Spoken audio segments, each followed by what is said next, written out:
Okay, so let's see. So you said you still want to talk about Whenever you guys are ready, you I have guys that. just go away. Cool. It's recording, so all right. you guys just do your thing.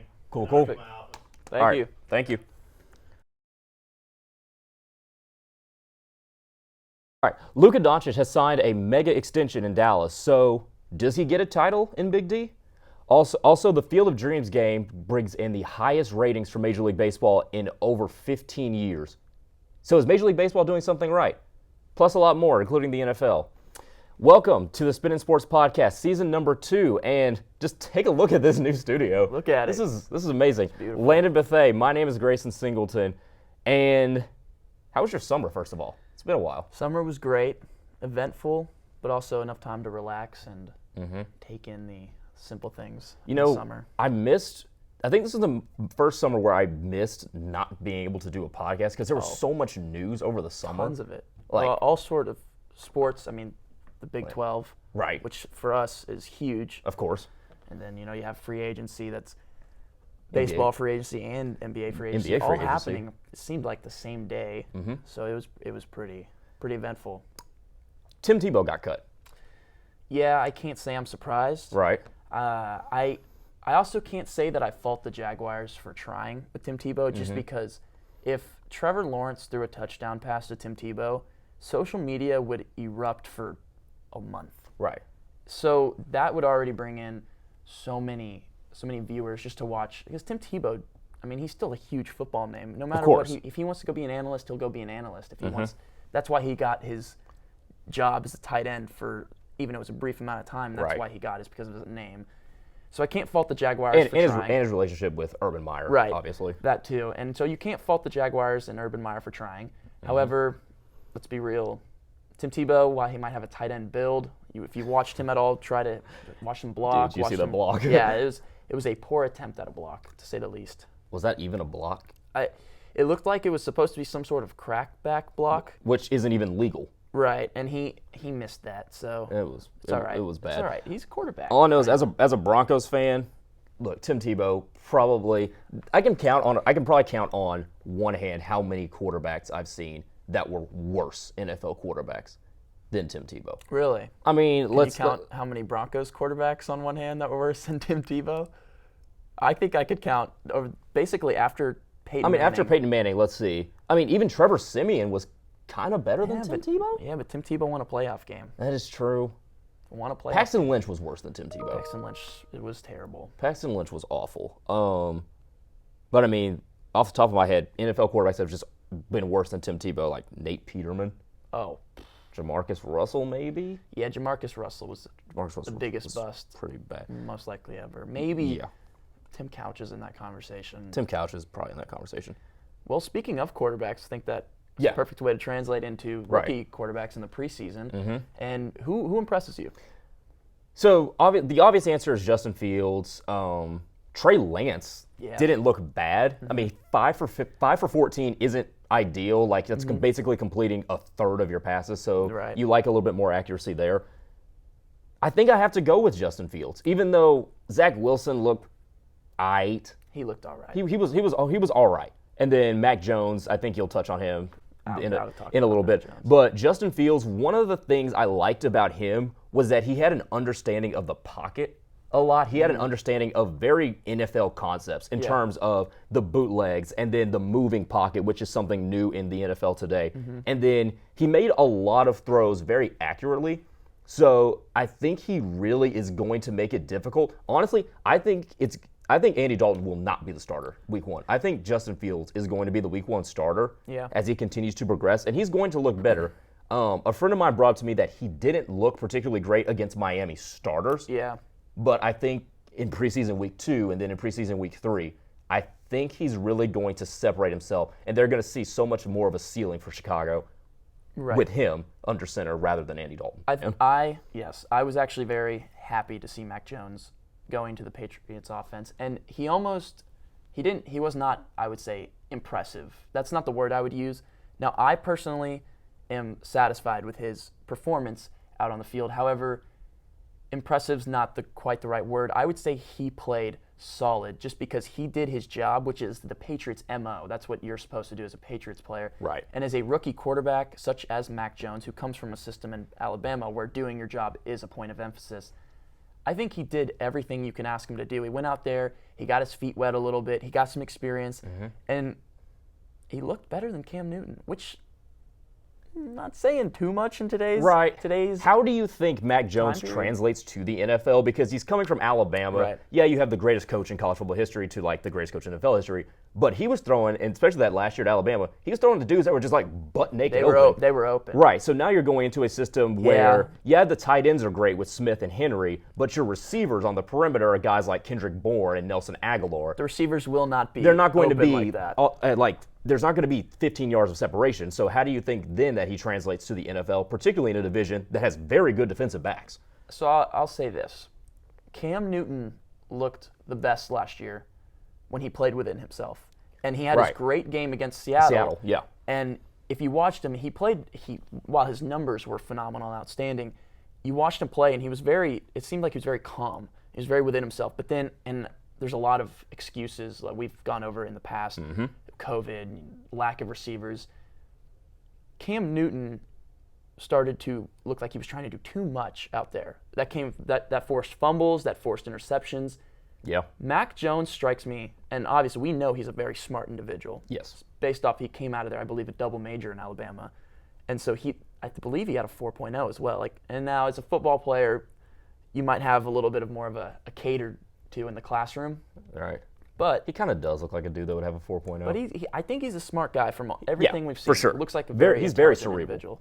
So if he plays within himself with this Patriots team, our defense, the Patriots, and I say my Patriots defense, I believe they are going to be, if not top 3, they're going to be top 5 this year. I agree. Just with the additions they made.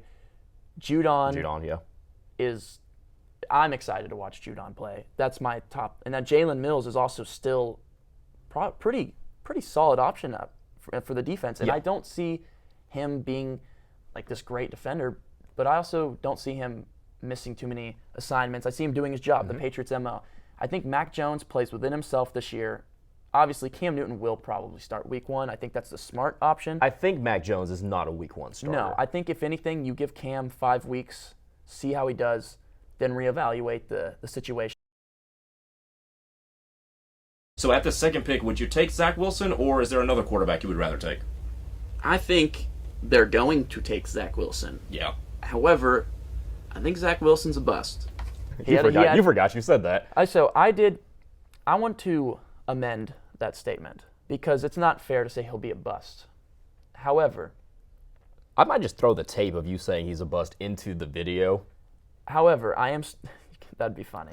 I am still sticking by the fact that he was overhyped in that draft. I think some people were saying he was going to be the best quarterback to come out of that draft. Some people were saying he was the second best. That was the consensus second best. Trevor Lawrence and Zach Wilson. Right. I'm not confident. I'm not confident in Zach Wilson. And we'll see, because you look at the talent he played against, that wasn't good. But that also being said, the talent he played with was by also no means not good. Yes, exactly. So it almost, you can say, canceled out. I think Zach Wilson will be, if I'm thinking off the top of my head, I give him the 4th best quarterback to come out of this draft. Do you think they should ban the shift? I hate the shift. As a hitter, I hate the shift and as a Rangers fan, watching Joey Gallo go up against the shift. Well, now he's with my team now, right, the Yankees. But watching him and players like that go up against the shift, I don't know, because it's a huge... Do you not think that's like a tactical advantage, though? Because in basketball, so I played basketball, if you see that a team can drive the ball to the basket, you play zone, so you switch up your defense. Or if you know they can't handle the ball, then you put pressure on the ball handler. So is that just not a concept of like take away their strength? If the strength is pulling the ball, what's wrong with putting all of your defenders over there? To a hitter, I would say learn to hit the other way. Learn to hit the ball the other way. Like, is that difficult? No, It is. Or bunt the ball down the third base line. That is something I've been thinking about. Now, that's easier said than done. Of course, everything I in this know. is easier said. But however, But you're a professional baseball player. Right. You should know how to hit the ball to the opposite that's field. true. And hitting the other way is more difficult than Yeah, I it get looks, that. just because being able to and when you're hitting the ball the other way, it's because you're letting it travel more, and then you have to, it's more of obviously your powers from pulling the baseball. And so for lefties, especially Gallo, we talked about him. When he hits a bomb, it's typically It's left. always to right field. Yeah, it's to right center. Yeah. But Aaron Judge the other night in the Field of Dreams game hit an oppo home run. And that's what I've liked about Aaron Judge's game as he's evolved into a better baseball player. He's become more of a hitter. Mm-hmm. Now, he's not hitting 53 bombs a year like he did in his rookie season, but he's hitting 290. Right. So he's getting on base, he's more disciplined at the plate, and he hits the ball to all fields.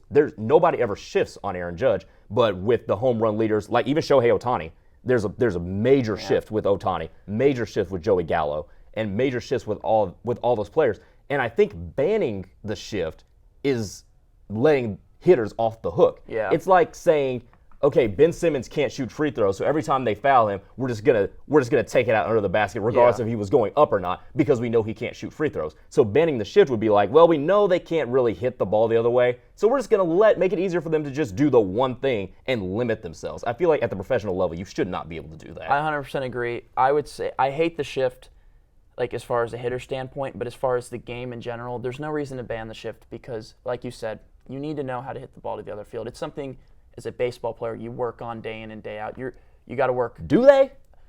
That's what we did, and we always worked in. That's No, we you always, did. It was a point of emphasis actually to learn to hit the ball the other way because as pitchers get better, they're not going to throw it to your in your wheelhouse. They're going to paint the corners. Right. They're going to hit their spots, and you need to learn to hit the ball where it's pitched. Now you brought up bunting down the line. I have been interested to see why players don't do that more. Now some players have taken advantage of that. Some have, yes. But And- why does not everybody do that? Because you're moving so say for a left-handed hitter, which Yeah. is mostly how this works, the shortstop is over on the other side of second base, and then the second baseman is in right field, and you have the third baseman closer to second base. Why do you not just bunt the ball literally right down the line, and there's nobody there? Yeah, I agree. It's hard to say why they don't do that for a fact. I would also say, tying it back to viewership, I think it's better if they don't bunt because casual fans again, which is majority of the audience, Yeah. they don't want to see bunting. However, strategically, you should bunt and you should implement the bunt more if they're going to run the shift. Now, you mentioned earlier Aaron Judge becoming a better hitter, and I wanted to almost take that conversation to the NL for a guy who is a very electrifying, famous, notorious, whatever baseball player you say, well, probably one of the biggest names of baseball still in Bryce Harper. Okay. Who I believe is, which luckily Grayson and I get to go on the radio tonight and We discuss. do. But I believe he's putting his name not only as the front runner, but since Jacob deGrom's been hurt, I think Bryce Harper is the NL MVP right now, and that's because I believe, and this was last week, so he's probably hitting 297. He's hitting 297. Okay, so 297. I don't know how many home runs he has now, but last time I checked, it was 18. So not outrageously awesome, and just he's not hitting bombs, but his average is solid, and his OPS I believe is phenomenal right now, and that's on base percentage, plus slugging, which is 981, which I believe is well above the average in the Absolutely. MLB right now, and Yeah. that's phenomenal. And so You know Bryce Harper? You know what I noticed? There was always a stigma around Bryce Harper was just a home run hitter Yeah. and not really much of an actual hitter. This is his batting average over the course of his career. 270, 274, 273, 330, 243 a down year, 319, 249, 260, 268, 297 this year. He honestly hasn't been that horrible of a hitter. you want to know what it is, and because I like. Is Bryce it because Harper. he strikes His out a lot? Okay, yeah, his strikeout percentage was pretty poor. I don't know how it's doing this year. The thing about Bryce Harper is he's got that attitude. First off, that some people don't like. But the main thing is he came up in the game the same time Mike Trout did, and that was the comparison: is Bryce Harper or Mike Trout, and then Bryce Harper got paid that big deal before anyone else did. Right. And so there's this, that, like you said, the stigma. Why does he deserve the big deal? There's players out there that are better than him that deserve that big, such as Mike Trout. And it wasn't fair to compare Bryce Harper to Mike Trout because Mike Trout probably is the greatest baseball player we've ever seen. Probably. Now, Yeah. Unfortunately for him being on that Angels team, which We talked about when the season first started, before we took the break for the summer. Yeah. right, he has not been in the playoffs. We've never seen him in the playoffs. He has, I believe, 12 postseason at-bats. 12 postseason at bats In a 10-year exactly. career. He's basically not been in the playoffs. No. And so it looks like that the Angels are ascending to that point, to where they might be in contention for the playoffs. They just have to keep everybody healthy at this point. Exactly. But unfortunately for Bryce Harper, he had to be compared to Mike Trout. I believe that was a big reason why he kind of got – people thought he was overhyped, and then I think he was just overhated. Yeah. And instead of Yeah. appreciating the way he plays the game, which is very electrifying, he's a very entertaining baseball player. I think that's why he got his stigma, because he didn't necessarily live up to that hype which people were unfairly placing on him. But as far as now, he's becoming a more well-rounded hitter. He is. He's staying. We talked about staying within yourself earlier. As a hitter, being able to stay within yourself and put together and string together solid at-bats in a row is huge. And I believe Bryce Harper has now found the key to being a consistent hitter instead of just going on spurts of home run streaks or, just. You look like you. No, I didn't. No, I didn't blank out. When I see that 18.58% of the Dallas Mavericks cap for next season, Oh, Mavericks. yeah, What about it? is to Kristaps Porzingis.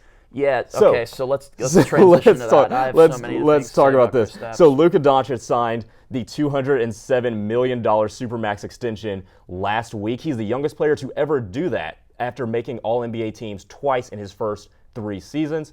So how does this impact Mavericks going forward? Because that's only next season. Luka is only going to take up 6% of the Mavericks cap next season. I know. But if we go to 2023, if my computer will load, the Wi-Fi isn't actually. I'm still biting my tongue on Kristaps Porzingis, by the way. Yeah. Don't like So him. Luka's cap hit will actually go up to 22.09% starting next season, so 2022, 2023. So they will be paying about $70 million next season, 2022 rather, to Kristaps Porzingis and Luka Doncic. And when he first signed that deal, yes, he's worth it. He's worth Yeah. every penny. He's probably the new face of the NBA once, Kevin Durant, LeBron James transition out and retire. My first reaction was the Mavericks are not getting a championship with Luka Doncic. I don't believe it because they're going to pay him so much money and they're going to try so hard. They're going to empty every single possible option to get rid of Kristaps Porzingis, that they're just going to be on the hook for so much dead cap money when Luka Doncic is in his prime. So I don't know if they'll be able to bring over any free agents. Yeah. Now, the next piece to this is, do free agents want to come here? And we saw before Luka Doncic that this wasn't a big free agent destination. Do you think I don't even think it becomes a free agent destination now, do you? Here's the thing with Dallas, and it seems like the last, I would say, 5 years, when there are big players on the market, there's always a list of 3 to 5 teams that they want to go play for. And Dallas always sits at about the 5 or 4 spot. 4 or 5 seed, exactly. And Chris Paul showed interest in coming to Dallas, but he didn't. Giannis, which we didn't think he was going to come to Dallas, Right. but there was talks that he could. Right. He didn't. Bradley Beal was rumored over here this offseason as well. There's so many people and there's so many players Right. that are rumored to possibly come to Dallas, but when you really look at it, it was at best 3rd in their list. And hopefully that changes. I think what it's going to take for that to change is Luka and the Mavs winning a playoff series for Right. the first time since they won the finals, which I believe Luka is more than capable of. Obviously, this playoffs, he showed us that he can do enough. Now, the fourth quarter, he left a little bit to be desired. left a little bit to be desired, but But I he don't didn't get help. This is a That's the league. thing. This is a league where you have to have another running mate, and Kristaps Porzingis could not Not score over a guy that was my height. Kristaps Porzingis might have averaged 8 to 10 points in that series. He averaged, I think, 4 or 5 rebounds as well. that's my problem. If you're 7'3", that don't even get me started about the rebounds. The guy is about as good as the broom that I keep in my dorm room closet. Right. The guy he settles for threes, which is fine. He's a solid shooter, and if he's open, shoot the ball. But he settles for contested threes. Right. He doesn't play big whatsoever. No. And I know that he's dealt with injuries, but the Kristaps in New York, as a young player that we saw, the defense was so much better. It looked like almost it was just a healthier Kristaps. Like he looks skinny now, like a lot. I don't know. Maybe it's the Dallas uniform. I don't know. But he looks like just a completely different player than we saw. And I mean, Dallas does have a little bit healthier food than New York does. that's true. That's probably true. But also, Texas in general may not. Have you seen Luka? Luka could probably lay off some of that Texas food. Luka should definitely be shopping at Whole Foods from now Well, on. Luka, I've been wanting to go there, which he won't anymore. Just got him a ring as the number 2 option in Milwaukee. Chris Middleton is the guy I wanted for Luka. So let's talk about free agents for a second. Okay. So I'm gonna talk about Luka for a second. Then I'm gonna bring up a kind of an interesting point because like I asked you about as a baseball player about like hitting. This is something about basketball players, so I'll bring that up in a minute. Remember last year when we were talking, I said I would rather have Jason Tatum over Luka Doncic. Yeah. These are the young faces in the NBA right now. Here are the young faces. Jason Tatum has been to a conference final and then been to a conference semifinal. Devin Booker obviously was just in the NBA final along with DeAndre Ayton, who was the first pick in the Luka Doncic draft. Yeah. Trae Young been to a conference final. All of the young faces, and then Giannis obviously is the Finals MVP and has won 2 NBA MVPs rather. All of the young faces of the NBA have been out of the first round. Just throw Jamal Murray in there as well. Throw Donovan Mitchell in there. They've all been out of the first round. That's something Luka's kind of lagging behind. And I get it, and with Giannis, Jason Tatum, Trae Young, you can say Eastern Conference. Well, that's why I threw Devin Booker in there. That's why I threw Jamal Murray and Donovan Mitchell in there. So to have some Western Conference representation.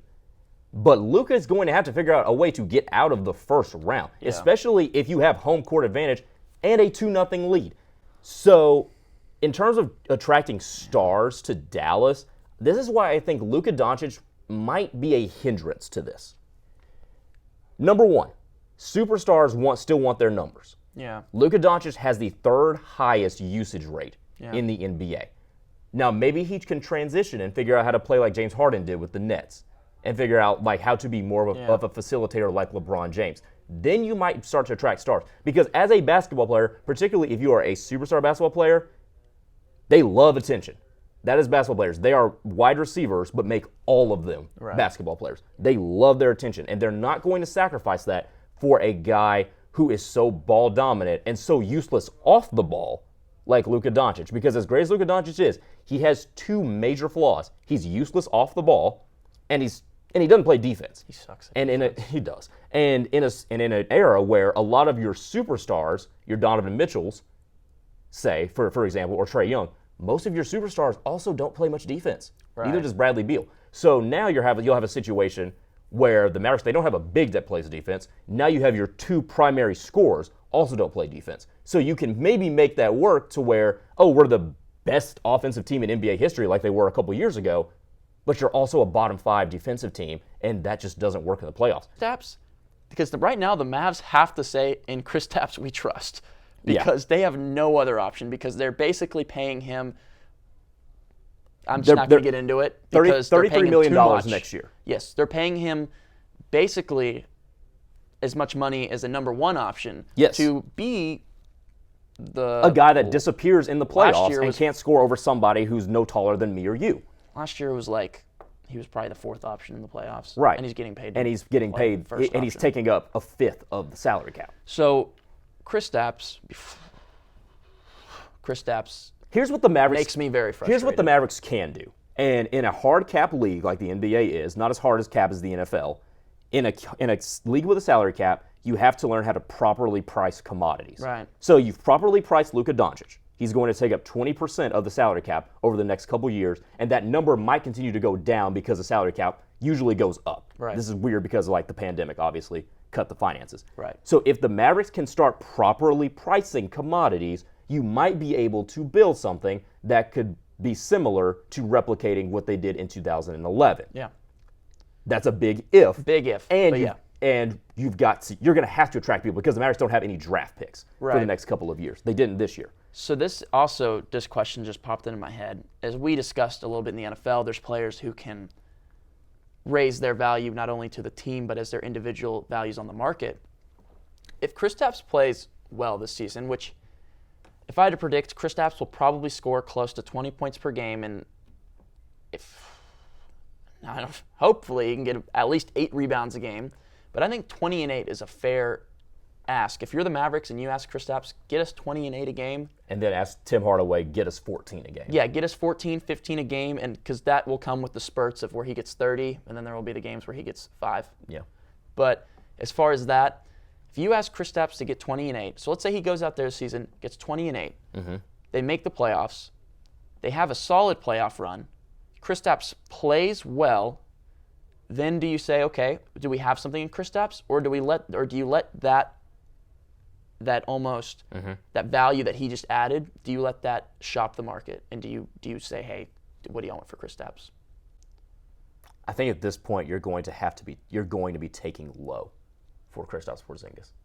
And You think even if he has a great season? If he has a great season. Or not great, my bad. If he has a great makes a season, different well, story. his health is always going to be a major concern. So Right. you're not going to get a ginormous return for him.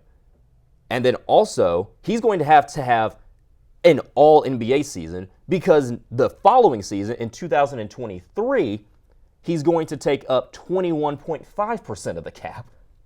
So he's still going to be, the Mavericks are still going to be on the hook for $36 million in 2023. That's ridiculous, man. There's no way to get rid of him. So he You can't has get to rid of him. he has to be all NBA because the Mavericks can't do anything else Right. around Luka Doncic. They're cap stricken. So we're running out of time here, but I was going to say this. Mark Cuban is an expert businessman, right? So you would think he knows how to properly price commodities. Right.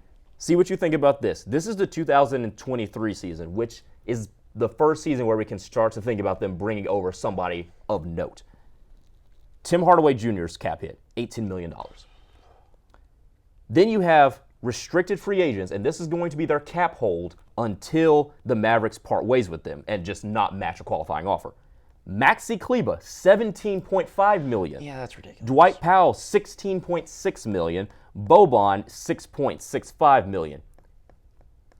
This is an example of not properly pricing commodities. And this is why this just goes back to what I said. The Mavericks are not going to win a championship with Luka Doncic unless, A, Luka Doncic changes the way he plays and it is more superstar friendly and attracts more superstars, and B, they finally learn how to properly price commodities. So Because that is inexcusable. So I think the conclusion that we might have come to here, or at least the conclusion that I have just come to, is that the Luka Doncic Mavericks can win an NBA Finals. They can. And they should win an NBA Finals.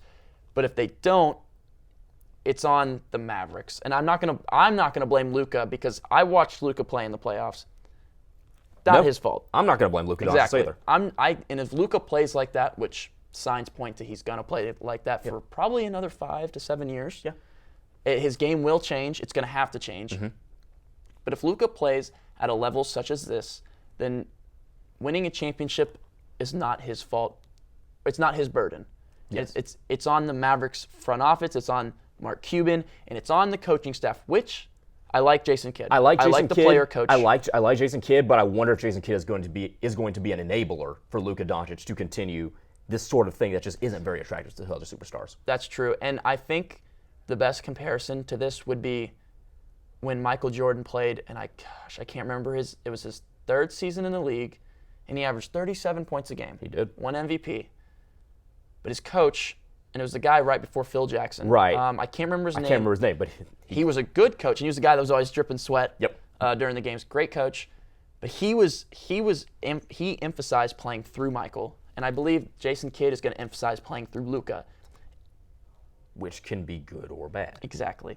And that is what's going to be determined in the season, which now gets me excited to watch the Luka Doncic Mavericks. Texas is a state with no income tax, and they still lose out to teams in California and New York where the state income tax is insane. Yeah, I don't want to talk about you brought up Maxi Kleber too, getting paid that amount of money, and that just well, popped back in my head. before Landon just like has steam blowing out of his ears, that'll do it for us on the Spinnin Sports Podcast. Landon Buffet, Grayson Singleton, get some rest. We're going to be on the radio tonight. Yes. Take it easy. God bless. Keep cool. We'll see you next.